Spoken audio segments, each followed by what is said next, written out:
যুবক বন্ধুরা, তোমরা তৈরি হয়ে যাও বাংলাদেশের দায়িত্ব গ্রহণ করার জন্য।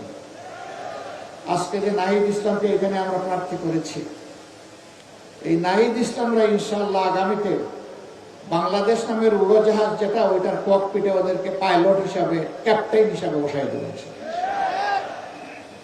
আর আমরা গিয়ে পিছনের সিটে প্যাসেঞ্জার হিসাবে বসবো। আমরা বিশ্বাস করি বাংলাদেশকে সঠিক গন্তব্যে এরা নিয়ে যাবে ইনশাআল্লাহ। বাংলাদেশের উন্নয়ন কেউ ঠেকাতে পারবে না। এদেশের মানুষ মেধাবী এবং পরিশ্রমী। অতীতের নেতৃত্বের মধ্যে সততার অভাব ছিল, তাদের মধ্যে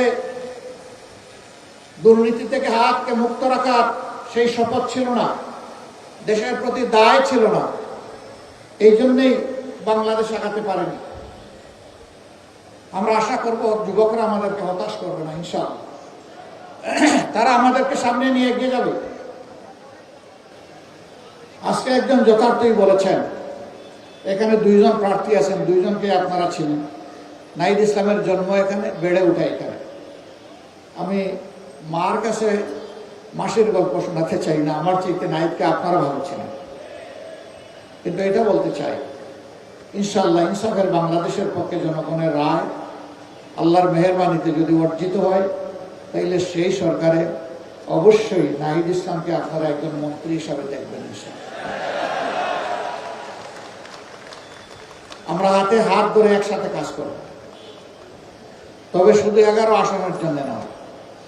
আমরা বাংলাদেশের 56,000 বর্গমাইলের প্রতি ইঞ্চি মানুষ আর 18 কোটি মানুষের প্রত্যেকের হকের উপরে আমরা পাহারাদারি করবো ইনশাআল্লাহ।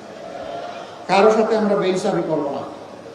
এই এলাকা ঢাকার অন্তর্ভুক্ত, রাজধানীর প্রাণকেন্দ্রে অবস্থিত হওয়া সত্ত্বেও হাজারো সমস্যা জর্জরিত ওই কারণেই যে সমস্যাগুলো সমাধান করতে গিয়ে দেশের টাকা বিদেশে চলে গেছে, কোনটা কানাডা আর কোনটা সিঙ্গাপুর। আর গড়ে উঠেছে সুরম্য বেগমপাড়া।